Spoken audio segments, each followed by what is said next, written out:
이 로마서 16장을 가지고 시비를 거는 사람이 참 많습니다. 왜냐하면 오늘 말씀 때문입니다. 오늘 말씀 때문이라고. 왜냐하면 1절부터 16절까지 계속 좋은 말로 칭찬하다가 인사말이라고 생각하니까 앞에서 좋은 말로 인사했으면 거기서 끝나야 되는데 갑자기 또다시 이런 사람을 조심하라고 하는 말씀이 나오기 때문에 이거는 나중에 끼워 넣은 것이다 이렇게 해석하는 사람들이 많습니다. 근데 뭐를 잘못 읽었냐면요, 1절부터 16절까지를 잘못 읽은 겁니다. 1절부터 16절까지가 그냥 지루하게 누구누구에게 말하는 인사가 아니라 뭐라고 했습니까? 여자든 남자든 종이든 자유자든 유대인이건 이방인이건 이런 사람은 존경하고 이런 사람은 따르고 배우라는 것입니다. 그런데 이제는 뭡니까? 그 정반대로 이런 사람은 멀리하라는 겁니다. 그러면 짝이 딱 맞는 겁니다. 1절부터 16절까지와 17절부터 20절까지는 서로 반대되는 사람을 짝을 지은 겁니다. 근데 왜 실수를 하냐면요, 1절부터 16절까지는 그냥 인사말이다. 편지 끝에 잘 있어라 안녕 이렇게 생각하니까 그렇게 보는 겁니다. 그런데요, 분명히 메시지가 있고요, 이런 여러 가지 차이의 세상적인 기준으로 평가하지 말고 예수님의 기준으로 여자든 남자든 종이나 자유자나 유대인이나 이방인이나 상관없이 존경하는데, 그래서 16절에서 뭐라고 말합니까? 거룩한 입맞춤으로 문안하라는 것이 가족이라고 그랬죠. 한 가족으로, 주님 안에서 한 가족으로 하나 되라는 겁니다. 근데 17절은 뭐라고 말합니까? 그러면 그렇게 하나가 되고 거룩한 키스로 입맞춤을 하는데도, 그런데도 교회를 분열시키고 남을 공격하고 넘어뜨리는 사람이 있다면 그런 사람은 피해라 하고 말하는 겁니다. 로마서 전체를 다 가르친 뒤에 주의할 사람들을 말한 것입니다. 이러한 진리는 오늘날도 우리 교회에서도 똑같습니다. 먼저 17절에서 뭐라고 말하냐면요, 권합니다 그러죠. 부탁한다는 뜻입니다. 앞에서 12장 1절에서도 나오고요, 15장 30절에서도 나오고 16장 17절에서 이렇게 3번 나옵니다. 근데 항상 뭐냐면요, 앞에서 말한 것에 근거해서 부탁한다라는 말입니다. 그럼 앞에 나온 게 뭡니까? 이런 사람을 존경하며 거룩한 입맞춤으로 하나 되라는 겁니다. 그거를 부탁한다는 겁니다. 그래서 거룩한 키스로 서로가 존경할 때 하나가 된다는 겁니다. 이어서 그 다음에 뭐라고 말합니까? 여러분이 배운, 여기서 이렇게 나온 게 아니고 원어는요, 잘 살펴보라 이 말이 먼저 나옵니다. 경계하라 그랬죠? 경계하라는 말은 잘 살펴보라는 겁니다. 오늘날 그 망원경이나 현미경 같은 걸 말하는 것이 스코프라고 하죠. 망원경은 텔레스코프라고 하고요, 현미경은 마이크로스코프라고 합니다. 이 스코프라는 말이 바로 이 말입니다. 스코프라는 말은 잘 살펴본다는 뜻입니다. 여기서 경계하라는 말은 잘 살펴보라는 겁니다. 어떤 사람을 살펴봅니까? 분열을 일으키는 사람을 살펴보라는 겁니다. 또 올무를 놓는 사람을 살펴보라는 겁니다. 분열이란 하나 된 것을 어떻게 하죠? 다시 쪼개 놓는 겁니다. 어떻게 쪼개요? 남자와 여자. 그러니까 오늘날 여자는 목사가 안 되고 남자만 목사해야 된다. 이것도 역시 뭐예요? 이 로마서에 따르면은 반대입니다. 뭐죠? 분열을 시키는 사람입니다. 즉 예수님께서 하나 되라고 했는데 그것을 자기들은 특별하다고 해서 차별하며 나누려고 하는 사람들이 바로 분열을 시키는 사람들입니다. 특별히 뭐예요? 사랑은 율법의 완성이다 라고 했죠. 그래서 뭐 하라고 합니까? 먼저 믿는 형제들끼리 사랑하고, 또 공격하는 유대인 원수들을 사랑하고, 또 교회를 핍박하는 이방인 원수들 사랑해라. 이것이 앞에 나온 겁니다. 그렇게 해서 뭐가 되라고요? 신분에 상관없이 존경할 사람은 존경하라고 하면서 그래서 하나 되는 건데 나누는 사람은 다시 원래대로 돌아가는 겁니다. 세상적인 기준, 유대교에서 배운 그대로 하려고 하는 사람들이 분열을 시키는 사람들입니다. 이것은 누구를 거부한 거냐면요. 바울을 거부한 게 아니라 예수님을 거부한 거고 하나님을 거부한 겁니다. 오늘날도 똑같습니다. 교회를 분열시켜서 뭐 둘로 쪼갠다는 뜻이 아니라 교회 안에서 나는 너희들과 달라. 그죠? 이렇게 하는 사람은 바로 뭐예요? 분열을 시키는 사람이고 나누는 사람입니다. 신분에 상관없이 가진 거에 상관없이 믿음이 진실하면 존경하고 따라야 되는 것이 하나 되는 비결이고요. 반대로 세상적인 기준으로 이렇게 나누는 사람은 분열을 시키는 사람입니다. 올무를 놓는 사람은 뭡니까? 이게 걸림돌을 놓는다는 뜻입니다. 올무라기보다는 걸려 넘어지게 하는 겁니다. 뭘 걸려 넘어지게 합니까? 여러분이 배운 교훈을 거슬러서. 여러분이 배운 교훈이 뭡니까? 바울이 앞에서 로마서를 통해서 가르친 것이기도 하지만 로마서는 어디서 나온 거냐면 예수님의 가르침에서 나온 것입니다. 그래서 예수님의 가르침을 바울이 전했는데 그 가르침을 거슬려서 넘어지게 하는 사람, 그 가르침이 틀렸다라고 하면 넘어지게 하는 사람들을 조심하라고 잘 살펴보라고 했습니다. 혹시 그런 사람들이 있는지? 혼자만 생각하세요? 여기서 그래서 바로 율법이 아니라 믿음으로 하나 되는 것이다 라고 하는 것을 아니라고 하면서 율법도 지켜야 된다라고 말하면 그런 사람들이 바로 가르침을 거슬려서 올무를 놓는, 걸림돌을 놓는 사람입니다. 그런 사람을 뭐라고 했습니까? 멀리하라고 했습니다. 이게 뭐냐면요, 만약에 늑대가 나타났어요. 교회 마당에. 어떻게 해야 되죠? 쫓아야 됩니까? 피해야 됩니까? 피하는 거예요. 쫓는 게 아니에요. 작은 야생동물이 나타났어도요, 쫓는다기보다는 피해야 돼요. 왜냐하면 우리가 잘못하면은 광견병에 걸릴 수도 있고 어떻게 될 수 있기 때문에 피하는 겁니다.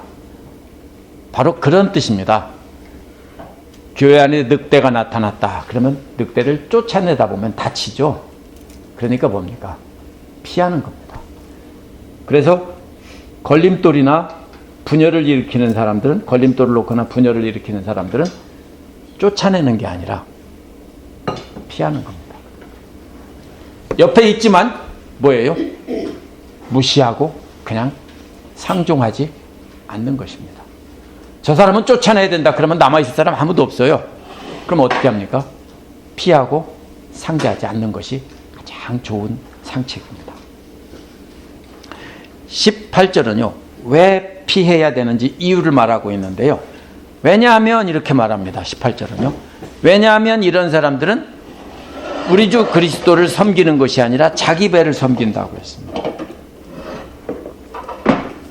그리스도를 섬기는 종이라고 말을 하는데 실제로는 뭐를 섬겨요? 자기들 배를 섬긴다고요. 배가 뭐예요?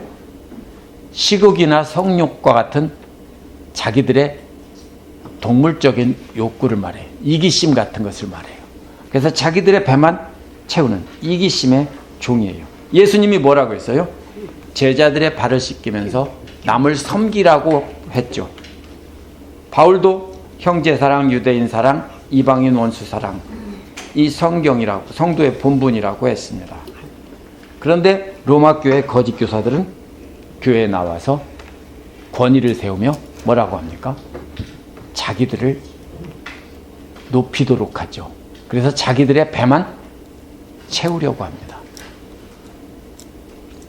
그래서 이 늑대와 같이 피해야 될 이런 사람들은요, 교회를 분열시키고 걸림돌을 놓는 사람들은 자기 배만 채우는 사람들입니다.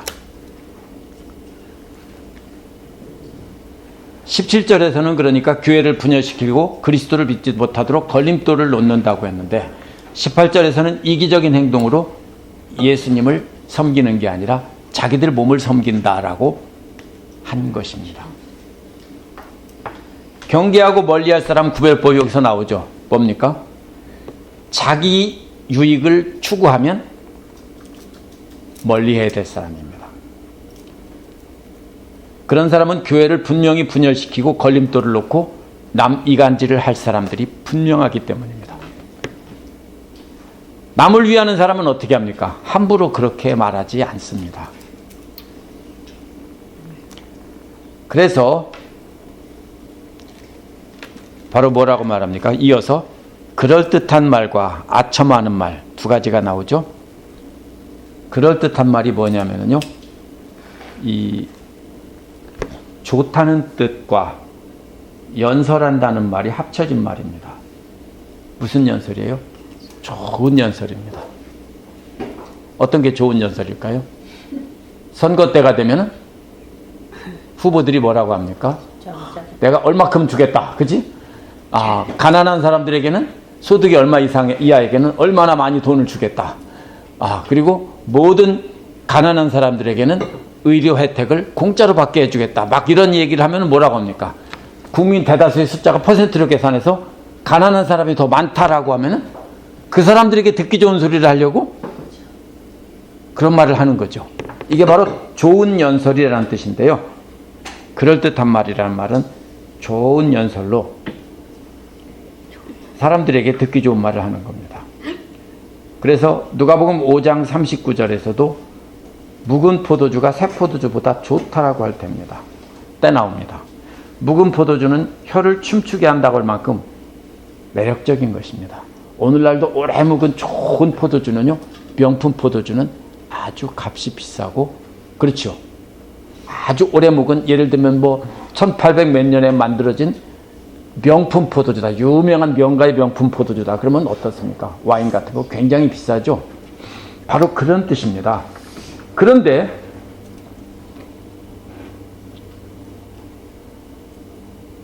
바로 이 매력적인 말을 하는 사람들이 그렇게 명품 포도주와 같이 아주 입에 감칠맛이 돌고 귀에 감칠맛이 돌도록 그렇게 최고의 맛을 내게 하는 말을 한다고요.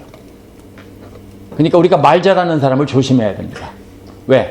말과 행동이 일치하면 됐어, 오케이. 그건 진짜로 훌륭한 사람입니다. 근데 말만 청산유수고 아주 듣기 좋게 하는 사람은 이건 무조건 조심해야 될 사람들입니다. 두 번째는 또 뭡니까? 두 번째는 아첨하는 말입니다. 아첨하는 말도요, 역시 좋다는 말과 연설이 합쳐진 말인데요, 여기서 좋다는 말은 앞에서 좋다는 말과는 좀 다릅니다. 앞에서 좋다는 말은요, 이게 기름처럼 매끄럽고 이런 것인데, 이것은요, 유럽 할 때 유, 그죠? 영어에도 유자 붙어 있는 단어는 대개 다 좋은 뜻입니다. 율로지 하면은요, 장례식 때 과거를 경험하면서 이렇게 고인을 떠나보내는 말을 율로지라고 하죠. 로지도 역시 말이라는 뜻이고요. 이게 그 말과 똑같은 말입니다. 율로지와 똑같은 말입니다. 그래서 이것은 두 가지를 합치면 뭐예요? 하나는 칭찬하는 말이고 하나는 찬양하는 말이라서 둘 다 합쳐지면은요, 아주 속이는 말입니다. 이 두 가지를 통해서 어떻게 해요? 완전히 속이는 겁니다. 속인다는 말은 뭐냐면요, 엉뚱한 길로 이끌고 간다라는 말과 바깥이라는 말이 합쳐진 말이에요. 어떤 길 안에 있어야 되는데 엉뚱한 길 바깥으로 끌고 나가는 것이 속이는 겁니다. 우리가 어디를 따라가야 되죠? 예수님의 말씀을 따라가야 되는데 엉뚱한 길로 끌고 갑니다.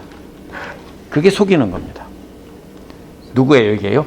여기서는 율법을 지켜야 된다고 하면서 자기들을 존경하게 하고 자기들의 어떤 영적인 권위를 세우면서 사람들에게 좋은 말을 해서 훌륭한 사람처럼 그렇게 존경받으려고 하고 그렇게 해서 사람들을 속여서 엉뚱한 길로 끌고 간다는 것입니다. 그 예가 어디 나오냐면요. 예레미야와 하나냐, 예레미야에서 나오죠. 예레미야는 뭡니까? 70년 후에 돌아올 것이다 라는 재수없는 예언을 했어요. 근데 하나냐는 뭐라고 했어요? 2년 안에 하나님께서 바벨론의 왕의 멍에를 꺾어버리고 돌아오게 한다. 예레미야는 멍에를 메고서 소의 멍에를 메고서 너희들이 이렇게 잡혀가서 70년 동안 돌아오지 못할 것이다 라고 했어요. 재수없죠? 그러니까 하나냐가 그거 뺏어서 하나님께서 이렇게 2년 안에 꺾어버리시고 돌아오게 하신다. 사람들은 다 누구를 따랐어요? 100% 다 하나냐를 따르고 예레미야는 죽일 놈. 하나냐는 참 훌륭한 선지자. 그게 예레미야 당시입니다. 예레미야가 외롭죠?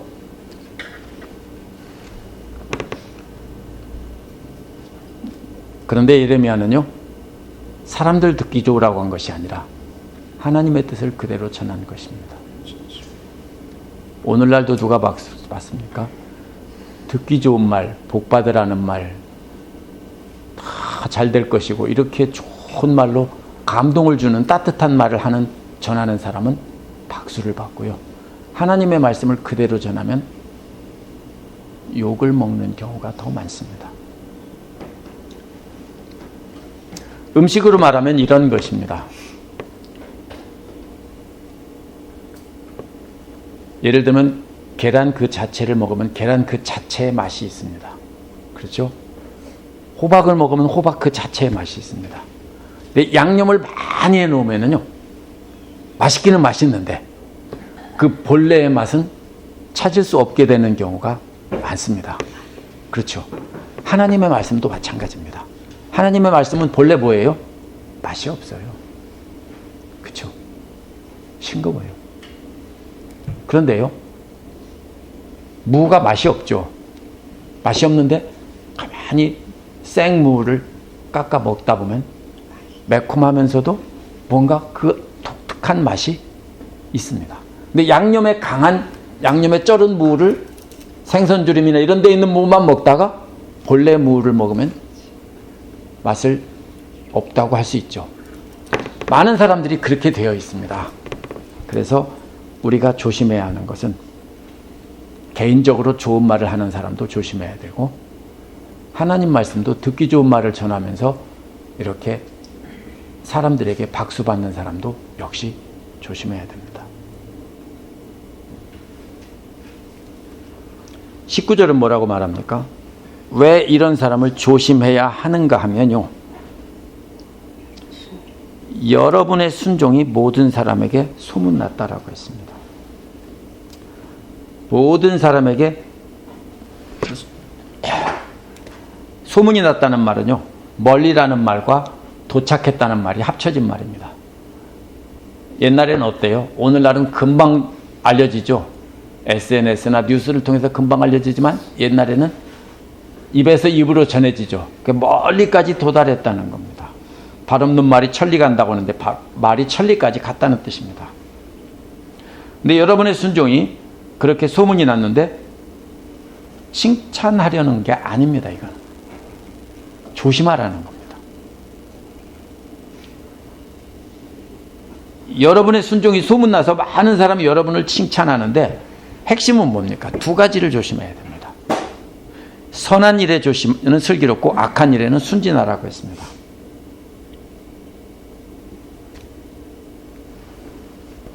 근데요, 여기서 나는 선한 일에는 슬기롭고 악한 일에는 순진하길 바랍니다. 이 앞에요, 영어 번역에는요, 두 가지가 돼 있어요. 어떤 번역은요, then으로 번역했고요, 어떤 번역은 bat으로 번역했어요. 원어는 bat입니다.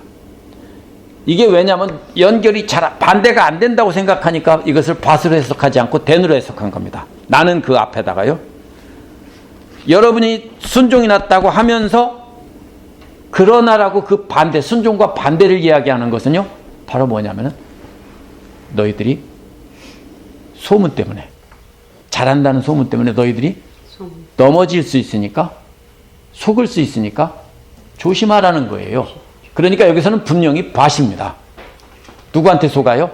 앞에서 아첨하는 말과 그럴듯한 좋은 말로, 아주 듣기 좋은 말로 칭찬하는 사람들에게 속는다는 겁니다. 왜? 여러분들의 순종이 소문났다고요. 멀리까지.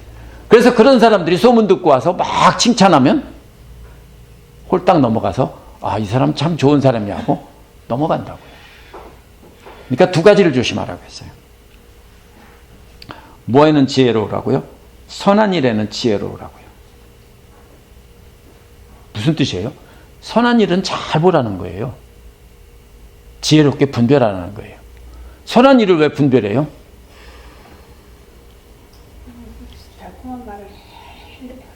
이게요, 사람들은 무엇이 선인지 구별할 수 없게 만들어요. 그렇게 해서 보기에는 굉장히 선한 일 같아요. 그런데 잘 보라는 거예요. 지혜롭게 보라는 거예요. 선한 일 때문에 속지 악한 일 때문에 속진 않아요. 그래서 반대로 뭐라고 그래요? 악한 일에는 순진하다는 얘기는요, 멍청해도 된다는 얘기예요. 왜? 명백히 드러난 악은요, 모를 사람 아무도 없어요. 그렇죠? 살인했다, 도둑질했다, 강도질했다, 이런 것은 악한 일은요, 멍청해도 돼요. 왜? 그건 동물들도 다 알아요. 문제는 뭐예요? 사람들이 선한 일을 했다고 하는 것을 지혜롭게 잘 보라는 거예요. 거기서 속는다는 거예요.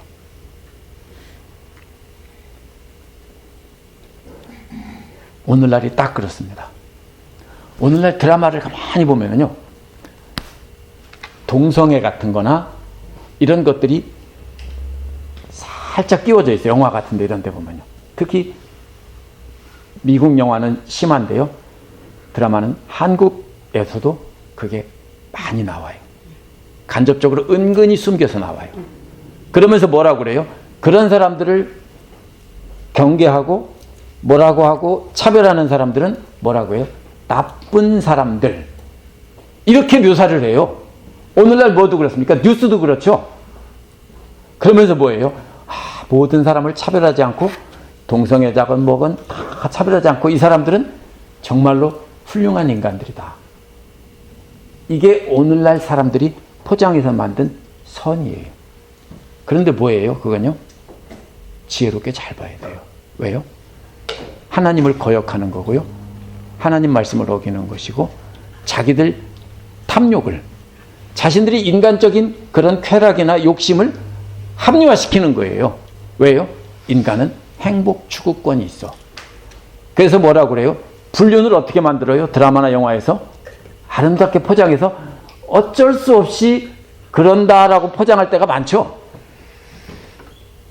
그런데요, 그것은 인간이 행복하면 된다. 그죠? 그게 결국 내 배를 채우는 거고요, 내 욕심을 채우는 거예요. 그렇게 해서 불륜을 자꾸 합리화시켜요. 실제로 그런 불륜을 행하는 사람은 별로 없어요. 근데 옛날에 1970년대도요, 썬데이 서울이나 이런 거 있잖아요. 그런 주간 잡지에 보면은 어떤 뉴스가 나와요? 그런 기사가 나오죠. 여자들 중 20대 처녀들을 조사해 봤더니 10명 중에 6명이 처녀가 아니더라. 그것은 거짓말이에요. 뭐예요? 기자들이 앉아서 어디서 쓴 거예요? 책상에 앉아서 소설을 쓴 거예요. 그래서 자꾸 뭐라고 그래요? 그것은 나쁜 게 아닌가 봐. 그렇죠? 이렇게 자꾸 만들어요. 그러니까 오늘날 그 사람들이 기독교 안에도 들어와 있어요. 기독교 안에 들어와서 선한 일처럼 포장해 놓고 하나님 말씀인 것처럼 포장해 놓는데요, 그런 것은 조심해야 된다는 거예요. 지혜롭게 잘 봐야 된다는 거예요. 하나님 말씀을 모르면 까딱 속아요. 근데 이건 멍청해도 돼요. 그래서 그거는 순진해라고 한 거고, 지혜에는, 그런 선한 일에는 지혜로우라고 한 거예요. 이게 속지 않는 방법이에요.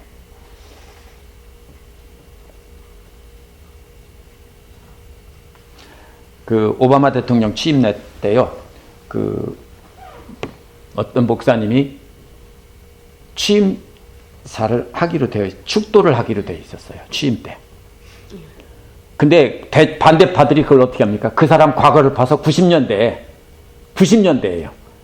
이 사람이 동성애를 죄라고 설교한 설교가 있다는 걸 찾아내가지고 공격을 했어요.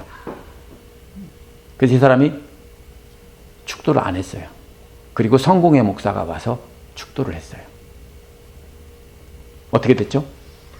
이 목사는 동성애가 본격적으로 드러나기 전에 90년대에 그런 설교를 했는데도 그거를 판에서 아주 못쓸 인간, 그죠?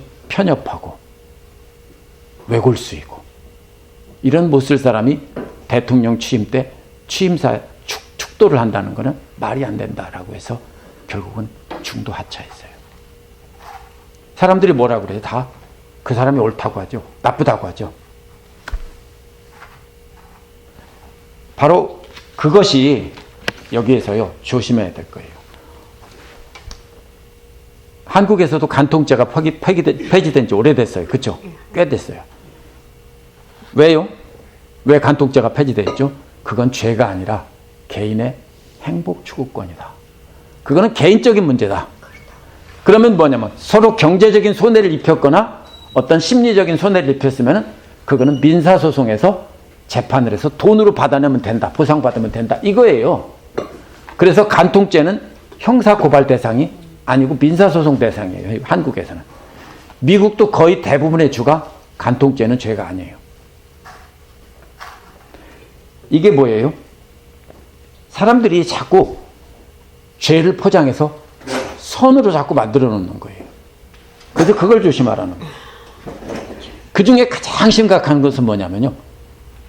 비진리를 진리로 만들어 놓는 거예요. 그게 뭐냐면요. 20세기 초, 1900년대 초반에 독일의 디벨리우스라는 학자가 무엇을 하기 시작했냐면요.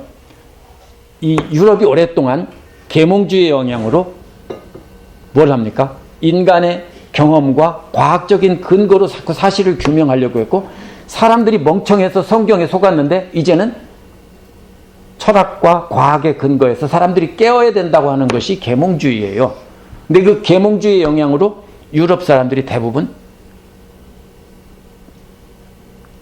증명이 될 수 있는 것은 사실이고 증명이 될 수 없는 것은 사실이 아니라는 거예요.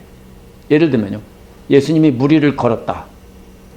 오늘날 누구든지 어떤 방법으로든지 무리를 걸을 수 있다면 그거는 사실이에요. 증명이 될 수 있으니까.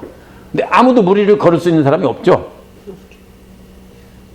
거짓말로 걸을 수 있죠. 물속에다가 안 보이게 깔아놓고 무리를 막 걷는 것처럼 할 수는 있죠. 가끔 그런 거 나오죠. 그런데 걸을 수 없어요. 죽은 사람을 살릴 수 있냐? 살릴 수 없어요. 또 오병이어가지고 5,000명을 먹일 수 있냐? 먹일 수 없어요. 그래서 무슨 작업을 하고 계시냐면요. 성경에는 제자들이 꾸며낸 신화가 있고 예수님이 진짜 하신 말씀이 믹스가 돼 있다. 그러니까 디벨리우스가 한 일이 뭐냐면요. 그걸 다 신화를 다 제거하고 나면은 진짜 인간으로 온 역사적인 예수가 누군지 알 수 있다라고 해서 그 작업을 했는데요. 그거를 가장 가까이서 따라서 했던 우리가 아는 유명한 사람이 알버트 슈바이처예요. 그 사람은 본래, 우리는 의사로 알고 있지만 그 사람은 본래 오르가니스트고요. 신학자예요. 유명한 신학자예요. 이 사람이 디벨리우스와 똑같은 독일 사람이잖아요. 똑같은 일을 했어요. 그러다가 슈바이처가 디벨리우스를 따라서 성경에 있는 신화를 다 지우고 나니까 뭐가 남았어요? 예수님이 남았는데 뭐가 남았어요? 고아와 과부와 문둥병자, 세리 이런 쓰레기 같은 사회에서 버려진 사람들을 돕고 그들과 함께 먹고 마시며 그들을 회복시켜주는 일을 했다라는 거예요. 이게 진짜 예수다 하고 유력한 거예요. 우리가 알고 있는 예수는 제자들이 포장해서 신으로 가짜로 꾸며놓은 거고 이게 진짜 예수다라고 했어요. 그래서 깨닫고 나서 이 사람이 뭐냐면 의학을 공부해서 의사가 돼가지고요. 아프리카로 갔어요. 왜 아프리카로 갔어요? 유럽은 그 당시 아프리카에서 다 가져다가 잘 살았어요. 그렇기 때문에 더 이상 그런 사람은 없었기 때문에 아프리카로 갔어요. 적도의 성자라고 부르죠. 맞아요. 그 말은 좋은 거예요. 근데 그 사람은 아주 심각한 뭐냐면요. 진리의 파괴자예요. 뭐라고요? 예수님은 그냥 착하게 산 한 인간이지 하나님의 아들이 아니다라는 거예요. 이게 어때요? 오늘날도요. 미국에도 성서학자가 100명 있으면요. 최소한 90명은 알버트 슈바이처 같은 사람들입니다. 말은 안 해요. 근데 그들이 성경을 설명하고 가르칠 때 보면 그게 툭툭 튀어나와요. 신학교 교수들 중에도 많고요. 근데 다행인 거는요. 남침리의 신학교에는 그런 사람이 없습니다. 왜냐하면 다른 신학교들은요. 투이션 오퍼레이티드 스쿨이에요. 학생들한테 투이션을 받아서 학교를 운영을 해요. 그러니까 그런 사람들이 들어와서 가르쳐도요. 쫓아낼 사람이 없어요. 많은 사람이 박수치고 따르면. 남침리의 신학교는요. 우리의 헌금으로 절반이 지원되고 나머지 학생들이 절반을 내서 학교가 운영이 돼요. 그러다 보니까 남침리에서는요. 교회에서 교단에서 그런 사람이 보이면 어떻게 합니까? 바로 뽑아내요. 아주 꼴통들이라고 하죠. 근데 아니에요. 진리를 지키고 하나님 말씀을 지키려고. 우리가 신학교를 돕고 지원해야 되는 이유가 바로 여기 있어요. 거기서 무너져서 장로교, 감리교가 미국에서 다 무너졌어요. 성공회도 무너지고 다 어디로 갔냐면요. 다 알버트 슈바이처를 다 따라갔습니다. 이게 바로 뭐냐면요. 이게 선한 일을 속이는 거예요. 그래서 진리의 말씀을 지키는 사람들은요. 예수님이 하나님의 아들이고 하나님이라고 믿는 사람들은 편협하고 극단적이고 이렇게 말하는 거예요. 그래서 뭐라고 합니까? 그런 교회들은 모든 교회가 박수쳐요. 왜냐하면 뭐를 하냐면요. 전부요. 이웃 돕기에만 집중을 해요. 이웃 돕기만 집중을 해요. 선교를 해도 외국에 가서 신학자들을 보내서 거기서 그 사람들을 가르쳐서 좋은 목회자를 양속해서 그 나라 교회를 세우려고 하는 게 아니라 병원, 학교 같은 것만 세워주고 거기서 구제 봉사활동만 하는 선교를 하게 해요. 그러면 안 믿는 사람들도 다 좋죠. 그러니까 모두가 다 박수 쳐주는 거예요. 근데 서든 베프티스트 같은 그런 교단에서 선교사들을 보내면 배척하는 데가 많아요. 이게 바로요. 위장된 선함이에요. 위장된 사탄의 선함을요. 사탄이 선하다고 가짜로 꾸며놨는데 예수를 안 믿는 사람들은 다 그것이 선함이라고 생각하고 예수 믿는 사람들도 그것을 선함이라고 착각을 해요. 그러니까 그거는 지혜롭게 잘 분별해야 돼요. 어떻게 해요? 성경에 비추어 보면 알 수 있어요. 20절은요. 평화의 하나님께서 사탄을 쳐부셔서 여러분의 발밑에 짓밟히게 할 것입니다. 바로 19절이 사탄 얘기예요. 그러니까 그 사탄을 하나님께서 짓밟는다고. 이 짓밟는 말이 재밌는 말입니다. 함께라는 말과 문질러서 가루로 만든다는 말이 합쳐진 말이에요. 하나님이 발로 밟는데요. 모두 함께 발로 그냥 싹 갈아서 완전히 밀가루처럼 만들어버린다는 거. 뭐를요? 사탄을 밀가루처럼 만들어버린다고요. 누구의 발밑에? 하나님의 발밑이 아니라 우리의 발밑에. 어제 주일 말씀에서도 엎드리게 한다고 했죠. 엎드리게 한다고 했죠. 필라델피아 교회에. 여기서도 사탄을 바로 하나님께서 쳐부셔서 짓밟아서 가루로 만드는 것은 바로 우리가 한다는 것입니다. 20절 앞에도 그래서 그러므로라는 말이 원래 있어요. 아니 원래 있다기보다는 그런데라는 말인데요. 이 뜻은 그러므로라는 뜻으로 우리가 이해할 수 있어요. 그래서 어떻게 해요? 선한 일은 슬기롭게 구별하고 악한 일에 대해서는 단순 무식하게 행동한다면 그러면 평화의 하나님께서 평화의 하나님과 짓밟아 뭉개는 것과 좀 말이 안 되는 것 같죠. 평화의 하나님인데 짓밟아 뭉개는 하나님이에요. 전쟁의 하나님 같죠? 이 평화는 무슨 평화예요? 사탄과의 평화가 아니라 하나님과 믿는 자들 간의 평화예요. 그 평화가 있으려면 중간에 뭐가 없어져야 돼요? 이간질하는 사탄이 없어져야 되는 거예요. 그렇죠? 그 평화예요. 하나님과 우리 사이 평화되게 하려고 예수께서 오셔서 하나님과 우리 사이를 평화가 되게 하셨어요. 근데 사탄이 중간에서 끼어들었어요. 그래서 그 사탄을 짓밟아서 가루로 내야 뭐가 돼요? 하나님과 우리 사이에 진정한 평화가 이루어진다는 뜻이에요. 마지막에 뭐라고 말합니까? 우리 주 예수의 은혜가 여러분과 함께 있기를 빕니다. 우리 교회는 어떨까요, 그러면요? 우리도 하나가 되어야 됩니다. 근데 뭐로 하나가 돼야 돼요? 세상적인 걸로 친해서 하나가 되는 게 아닙니다. 친하지 않아도 상관없어요. 우리는 다 친할 수가 없어요. 그렇죠? 끼리끼리 친할 수밖에 없어요. 그러나 뭘로요? 말씀으로 하나가 되는 거예요. 그래서 똑같이 예수님께 순종하는 걸로 하나가 되는 거예요. 그래서 한 가족이 되는 거예요. 가족이라고 할 때 정말로 다 친합니까? 형제자매 간에도 미움이 있고 다툼이 있죠. 그러나 모두가 다 한 아버지 어머니의 자녀라는 데서 하나가 되죠. 그래서 어려운 일이 있을 때면 가족이 하나가 되죠. 여기서도 우리가 무조건 모든 사람과 하나가 되는 게 아닙니다. 문제가 어디 있냐면요, 비슷한 사람끼리 하나 되면서 경계를 쌓고 교회 안에서 세상적인 기준으로 구별해서 나누는 사람들은 분열시키는 겁니다. 그거는 하지 말아야 됩니다. 그래서 이간질시키고 갈라지게 하고 하는 것은 이유가 뭡니까? 다 자기를 높이기 위한 겁니다. 그렇게 하는 사람들은 헐뜯고 이간질하고 끼리끼리 뭉치고 싸우는 사람들이 뭐 같다고요? 들깨떼와 같이 물어뜯는다는 겁니다. 그런 사람들은 어떻게 하라고요? 쫓아내는 게 아니라 피하라고요. 어떻게 구별한다고요?